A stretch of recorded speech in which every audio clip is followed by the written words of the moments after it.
El bestiario de Aisling, Guardianes de la Ciudadela, capítulo 12. La jaula es un punto de encuentro en un cruce de caminos, le había dicho Ciala, pero no había añadido nada más, y por eso Aisling se quedó sin respiración cuando el carro dobló el recodo. Habían pasado 3 meses desde que se había despedido de Lexis y Loxan, y desde entonces había viajado por distintas aldeas, siguiendo la ruta del este, acompañando a los diferentes buhoneros que conectaban los enclaves como los eslabones de una cadena. Ciala era su compañera de viaje actual, una mujer enérgica y poco habladora, que llevaba 2 escoltas y conducía un carro ligero tirado por un caballo. Hacía ya tiempo que Aisling se había acostumbrado a aquellos animales, porque en aquella parte del mundo eran bastante habituales. Allí los caminos eran más anchos, los refugios más sólidos y los enclaves más grandes. En muchos de ellos superaban el centenar de habitantes, y como se defendían mejor de los monstruos, no morían tantos niños. Por tanto, las mujeres podían hacer muchas otras cosas además de traer al mundo a la siguiente generación. Se especializaban en diferentes oficios, participaban en expediciones y algunas incluso se hacían buhoneras, como Ciala. Aisling, a lo largo de su viaje, de refugio en refugio y de aldea en aldea, Aisling había visto tejedores, carpinteros, herreros, curtidores. Los enclaves más grandes tenían corrales en los que guardaban rebaños enteros, huertos tan grandes como su propia aldea e incluso molinos de viento que transformaban el grano en harina. Las empalizadas de madera ya no eran tales, sino muretes de piedra. Los suelos estaban adoquinados para que impidieran el paso a los nudosos y alertaran de la presencia de rechinantes. Las puntas de las flechas eran de metal, y todas las patrullas estaban equipadas con cuchillos, machetes e incluso dagas. Y esto era así porque existían canteras y también una mina de la que se extraía hierro. Todas ellas estaban protegidas por empalizadas, torres y centinelas, y había gente que vivía allí como si de un enclave se tratase. Los monstruos seguían matando, ciertamente, pero la actividad humana no se veía interrumpida por ello, porque las personas eran muchas y estaban bien organizadas. La comunicación entre aldeas ya no dependía únicamente de los buhoneros. En casi todos los enclaves disponían de un caballo o dos, y había jinetes que recorrían los caminos al galope, y no tenían que pernoctar en los refugios para llegar a la población más cercana. A Aisling todo aquello le parecía maravilloso. Había conocido ya a otros escribas y consultado sus libros. En algunos de ellos encontró datos útiles para añadir a su investigación, pero pronto se dio cuenta de que, tal como Loxan había vaticinado, en muchas ocasiones era ella quien tenía más conocimientos para compartir. En la mayoría de los sitios, sin embargo, y a pesar de que era cada vez más habitual encontrar a gente capaz de leer y entender el libro que estaba escribiendo, la escuchaban con escepticismo, hasta que llegó a una aldea donde las casas no tenían ventanas y las puertas se atrancaban sólidamente a la hora de dormir, por miedo a los babosos. Las habitaciones carecían de ventilación, y eran excesivamente calurosas en verano y frías en invierno, porque no se podía ni encender fuegos ni lámparas en su interior, ni mucho menos abrir chimeneas. Cuando Aisling les habló de las redes para babosos, nadie la escuchó. Estaban demasiado acostumbrados a vivir de aquella manera, porque así era como se había hecho siempre.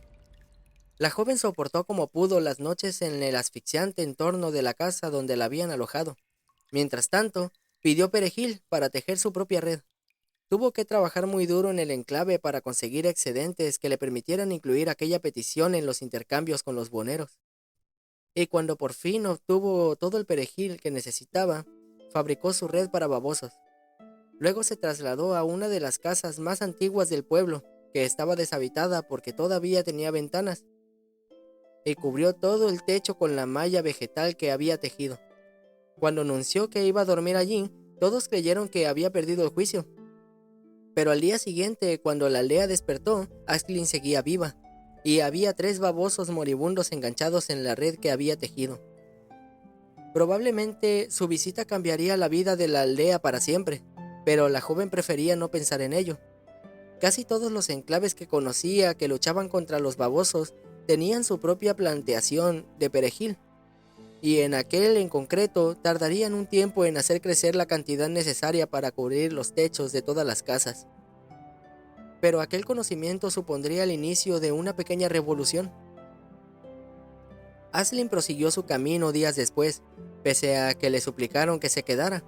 Recibió 2 peticiones de matrimonio, y alguien llegó incluso a proponerla como nueva líder del enclave. Sin embargo, su fama, como casi todo en su vida, corrió más rápido que ella.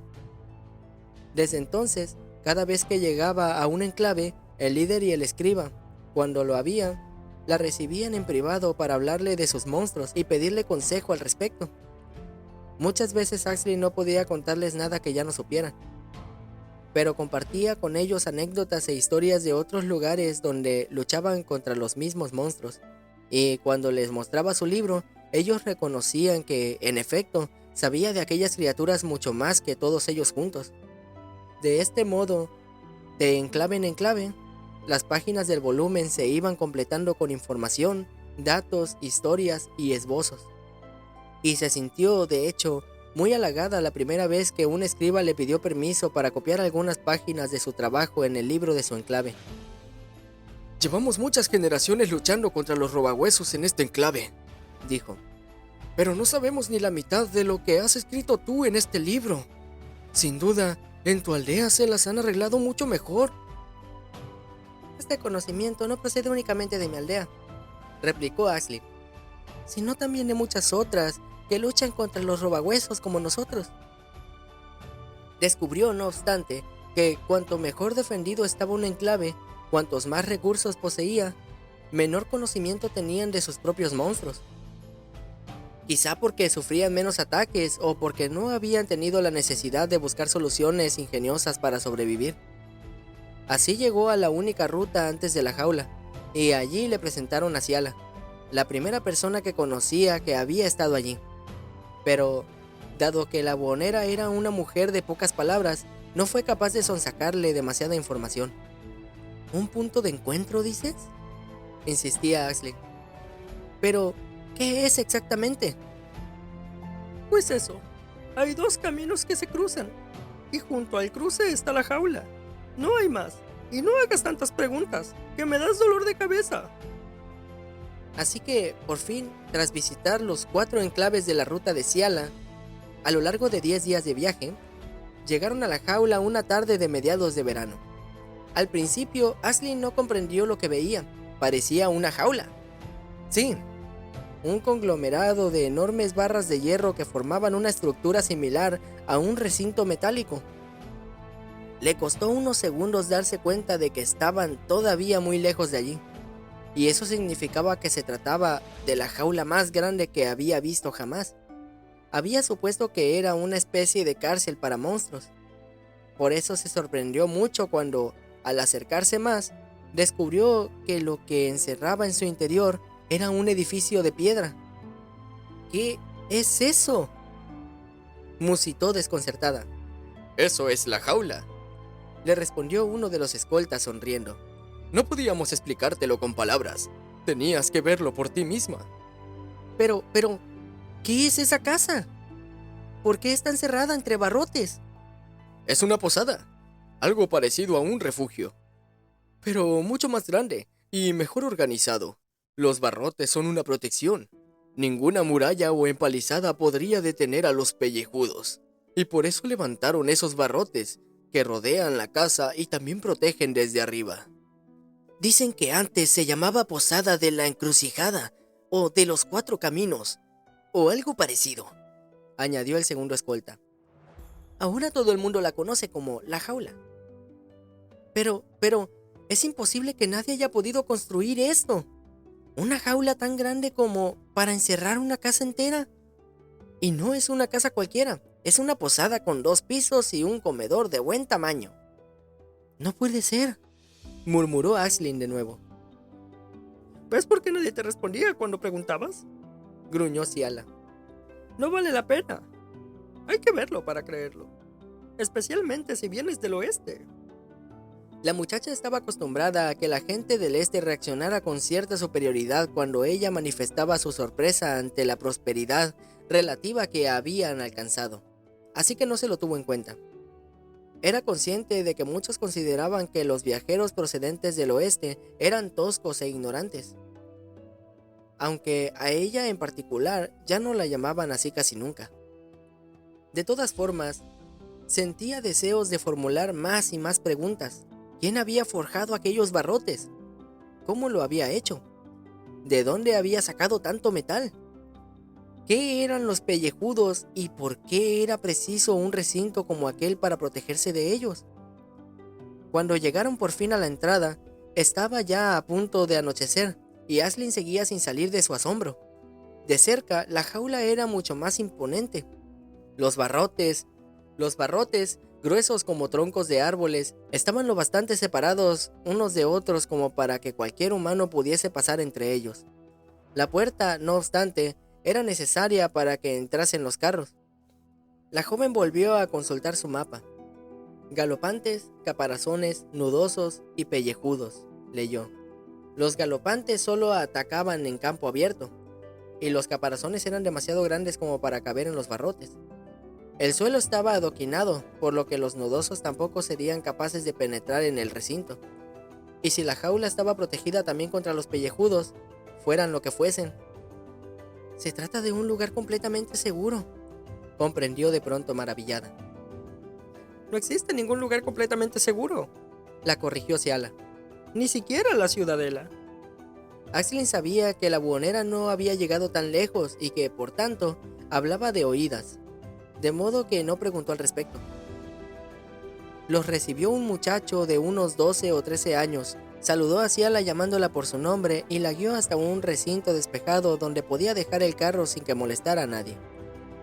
Aisling bajó al suelo y alzó la cabeza para observar el entramado de metal que se extendía sobre ella. Es impresionante, ¿verdad?, le dijo el muchacho sonriendo. Todos hacen lo mismo cuando vienen aquí por primera vez. ¿Todos?, repitió ella. ¿Quieres decir que no hay jaulas como esta en ningún otro lugar? No que sepamos. Se debe a que no hay pellejudos en ningún otro lugar. O tal vez sería más exacto decir, añadió tras una pausa, que donde hay pellejudos no puede haber humanos. ¿Por qué? Todos los monstruos matan a la gente, y hasta ahora nos las hemos arreglado para sobrevivir. En algunas partes, de hecho, las aldeas subsisten con muy pocos recursos. El chico negó con la cabeza. No es lo mismo. Si los pellejudos atacasen cualquiera de esas aldeas, créeme, que las destruirían por completo en una sola noche. Incluso la ciudadela tendría problemas para defenderse. Y eso que cuentan con buenos tiradores. Pero, ¿qué tienen los pellejudos que los hagan más peligrosos que cualquier otro monstruo? El muchacho sonrió. ¿Aún no lo has adivinado?, preguntó señalando de nuevo al armazón de hierro que los cubría. Tienen alas. El salón principal de la jaula era un enorme comedor con varias mesas de madera, en torno a las cuales se reunían diversas personas que, según le contaron a Aisling, estaban de viaje. La mayoría eran buhoneros, pero otros se desplazaban por razones diferentes. La jaula no solo les ofrecía seguridad y una comodidad muy superior a la de cualquier refugio que pudiesen encontrar en los caminos, sino también cena, cama y desayuno a cambio de un módico precio.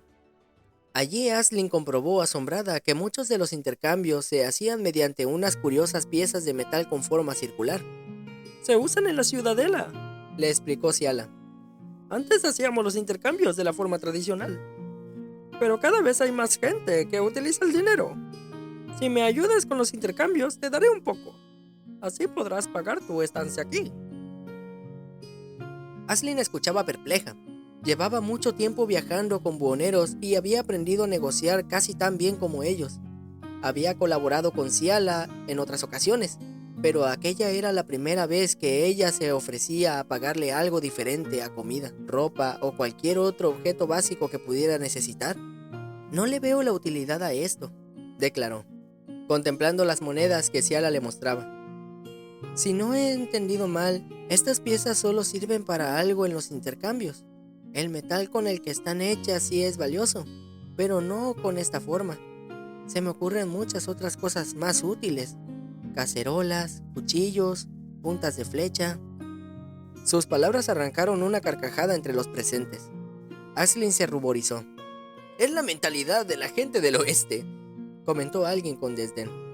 «Ignorantes y pueblerinos todos ellos. Por eso viven como viven».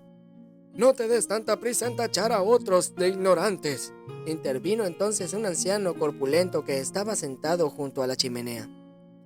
«Si los del oeste viven como viven, es porque no tienen a los guardianes de la ciudadela salvándoles el culo cada 2 por 3.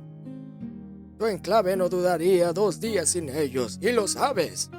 «Bah», «En mi opinión», prosiguió el anciano, «la gente del oeste merece todos nuestros respetos por haber sobrevivido prácticamente sin ayuda. Cualquiera de ellos vale más que 5 de los acomodados habitantes de la ciudadela y de todos los enclaves que dependen de ella».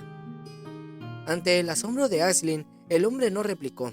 El anciano no le había llamado la atención hasta aquel momento, pero la joven detectó entonces que, si bien nadie lo acompañaba junto a su mesa, casi todos en la posada parecían conocerlo y le guardaban respeto. «¿Quién es ese?», le preguntó a Ciala en un susurro. Se llama Godrix», respondió ella en el mismo tono. «Siempre ha vivido en la jaula. Fue uno de los fundadores, pero dejó la gestión de la posada en manos de los actuales encargados a cambio de que le permitieran instalarse aquí hasta el fin de su vida». Aisling no hizo más preguntas. Cenó junto a la buhonera y sus escoltas, pero después, cuando estos se retiraron, optó por quedarse en el salón un rato más. «Dicen que todas las noches atacan los pellejudos», le explicó a Ciala. «Quiero estar despierta cuando lo hagan». La mujer sacudió la cabeza. «Como quieras, aunque no te lo recomiendo. No son agradables de ver». Cuando se quedó sola, Aisling se acercó a la mesa de Godrix, que estaba terminando de cenar. «Buenas noches», saludó. «¿Puedo sentarme a tu lado para hacerte compañía?». El anciano sonrió. Lucía una corta barba gris que cubría en parte su gran papada. A Aisling todavía le sorprendía encontrar personas tan orondas en aquella parte del mundo, pero había aprendido a no hacer comentarios al respecto. «Por supuesto. ¿Qué es lo que quieres saber?». Aisling le devolvió la sonrisa mientras tomaba asiento junto a él. «¿Por qué das por sentado que quiero saber algo?». «Haces preguntas y lo cuestionas todo», respondió Godrix.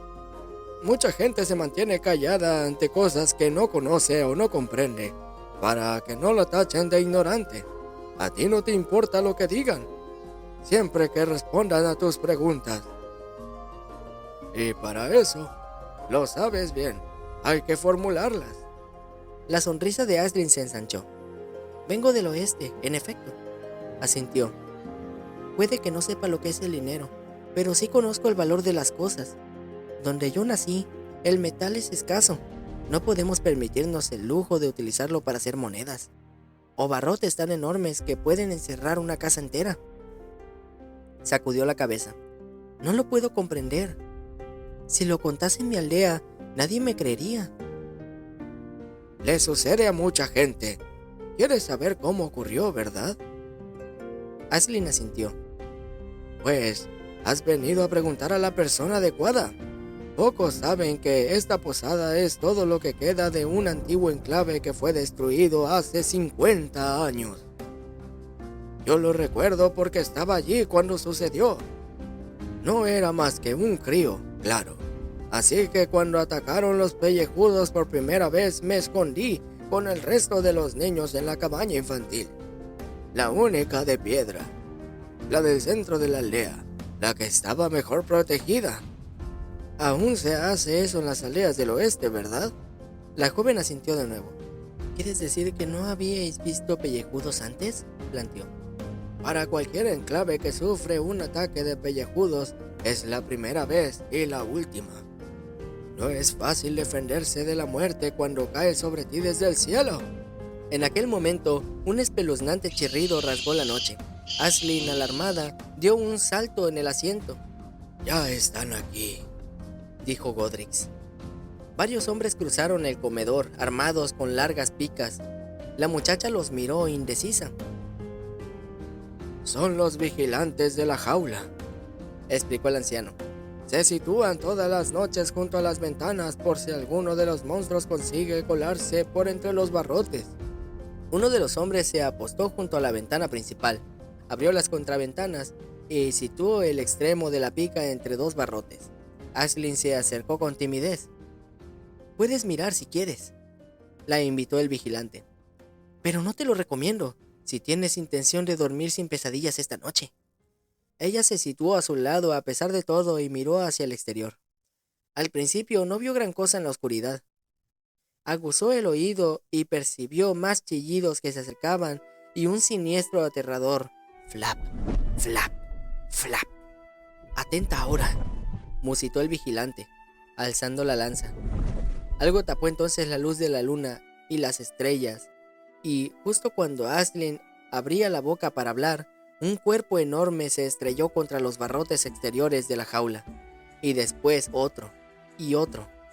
La joven retrocedió de un salto alarmada, golpeada por un hedor nauseabundo a carne en descomposición.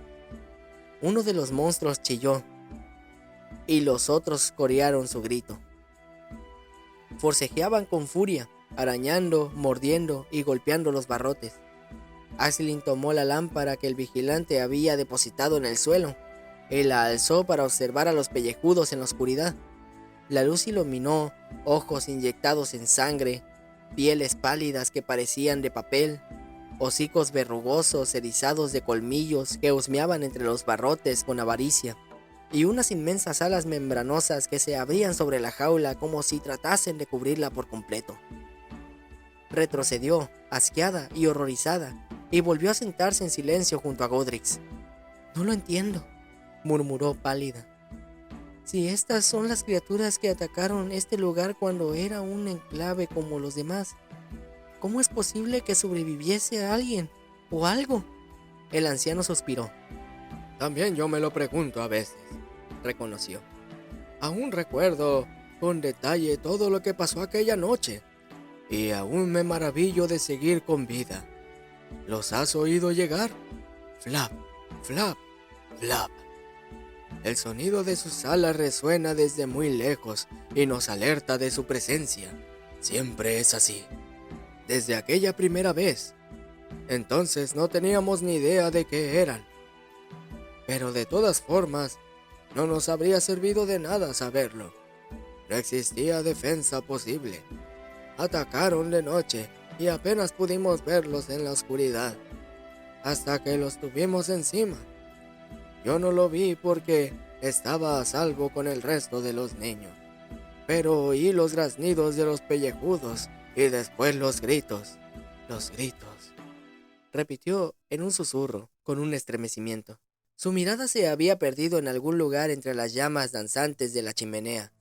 Aisling no dijo nada, se limitó a esperar a que continuara. Mientras los chillidos de los pellejudos se oían aún desde el exterior, y aquel flap, flap, flap siniestro que se escuchaba cada vez que alguno de ellos alzaba el vuelo, parecía extraído de lo más profundo de las pesadillas de Godrix. «Estuvimos oyendo gritar a nuestra gente gran parte de la noche», rememoró él, «hasta que los pellejudos los mataron a todos. Entonces pudimos escuchar los ruidos que hacían mientras se los comían. Y después trataron de entrar a la casa donde nos refugiábamos. Resistimos como pudimos. Éramos 8 niños, 2 embarazadas, una madre con su bebé y un anciano sin piernas. Los monstruos lograron abrir un agujero en el tejado y uno de ellos metió la cabeza. Mira que he visto pellejudos desde entonces, pero jamás olvidaré aquel primero. Aquella boca repugnante, embadurnada de sangre de la gente a la que acababa de matar. Personas a las que conocíamos, a los que queríamos». Aisling colocó una mano sobre la de Godrix, tratando de transmitirle su apoyo. No era un gesto vacío. En los últimos tiempos había conocido a algunas personas que nunca habían perdido a un ser querido a causa de los monstruos. Pero en el lugar de donde ella procedía era justo al revés. No había nadie que no lo hubiese sufrido alguna vez. El miedo, el horror, la incertidumbre, el dolor, la impotencia. Sí, Aisling sabía exactamente cómo se sentía Godrix. El anciano sacudió la cabeza y se sobrepuso. Nos defendimos durante toda la noche, con lanzas, con cuchillos, a pedradas. Ellos trataban de entrar y nosotros cubríamos los huecos que habría en el tejado. Cuando ya creíamos que terminarían por devorarnos a todos, el cielo comenzó a aclarar y los pellejudos se retiraron. No soportan la luz del sol, asintió Aisling. Ya me lo habían dicho. Aquel primer día fue muy largo. Reconstruimos el tejado, mejoramos las defensas de la casa, aseguramos las ventanas y reunimos más armas. Y lo hicimos deprisa, porque sabíamos que regresarían por la noche. Los monstruos nunca se rinden.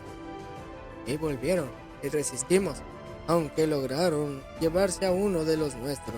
Al amanecer volvimos a trabajar para preparar todo lo que habían destrozado, así una y otra vez.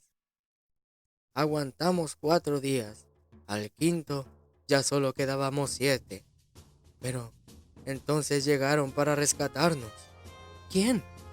Fue un grupo de personas de otra aldea, un par de buhoneros y uno de los guardianes de la ciudadela.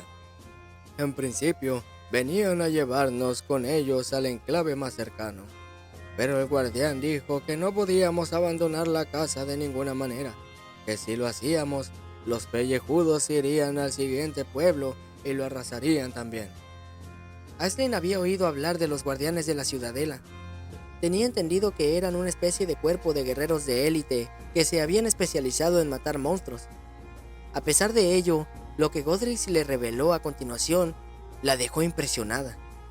Así que él se quedó allí, solo. Dijo que defendería lo que quedaba del enclave, con todas sus fuerzas. Y todos creímos que estaba loco, y que no sobreviviría la primera noche. Bueno, pues sobrevivió 3. Al tercer día llegaron más guardianes para ayudarlo. Y no solo continuaba vivo e indemne, sino que además había matado a 4 pellejudos sin ayuda. ¡No puede ser!, soltó Aisling. Así es la guardia de la ciudadela. La patrulla se instaló en el enclave vacío para defender lo que quedaba de él, mientras de día los voluntarios lo reconstruían. Pero, ¿qué sentido tiene reconstruir un enclave vacío?, planteó Aisling. Los supervivientes se instalaron en otro sitio, ¿no es así? Estaba situado en un cruce de caminos, en una ruta esencial para el comercio, en la comunicación entre el este y el oeste. Pronto supimos que desde la ciudadela se había decidido que había que mantener allí un enclave para la seguridad de todos los viajeros. En primer lugar, pero también como contención ante los pellejudos, porque son insaciables como todos los monstruos, y porque en cuanto destruyen una aldea, vuelan hasta la siguiente. Pero también son asombrosamente obstinados. Llevan 50 años atacando la jaula todas las noches, y no se irán hasta que no hayan matado a todos los humanos que habitan en ella. Comprendo, asintió Aisling. Y así era. Siempre había pensado que cada enclave tenía sus monstruos, pero con el tiempo había aprendido que era más bien al revés. Los monstruos tenían sus enclaves. Cada tribu, especie o manada se instalaba en los alrededores de la aldea humana que habían elegido y la atacaban durante generaciones hasta que no quedaba un solo habitante vivo. Solo entonces emigraban en busca de una nueva aldea humana, y cuando la encontraban, se establecían en las inmediaciones y la atacaban hasta que lograban matarlos a todos, aunque tardaran décadas o siglos en hacerlo. La guardia defendió el enclave todas las noches, siguió contando Godrix. Mientras tanto, en la ciudadela se estudiaba la manera de protegerlo de forma efectiva contra una turba de monstruos voladores. No sé de quién fue la idea de encerrarlo entre barrotes, pero sí sé que antes lo intentaron con redes y no funcionó.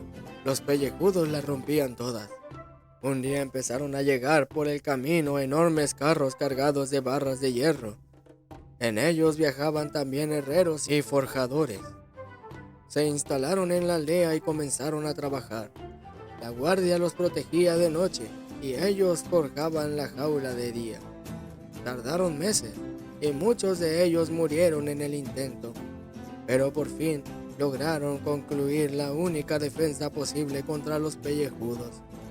Después, los guardianes se fueron.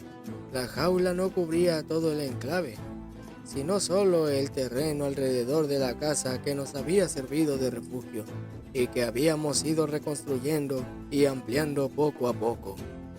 Aquella noche, los pellejudos volvieron y la patrulla ya no estaba allí para enfrentarse a ellos. Pero no hizo falta. Los barrotes no los dejaron pasar. Entonces, ¿ningún pellejudo ha superado nunca la barrera? Quiso asegurarse Ashley. Sí, en alguna ocasión lo han conseguido. Por esa razón también las ventanas tienen barrotes. Y apostamos vigilantes en todas ellas.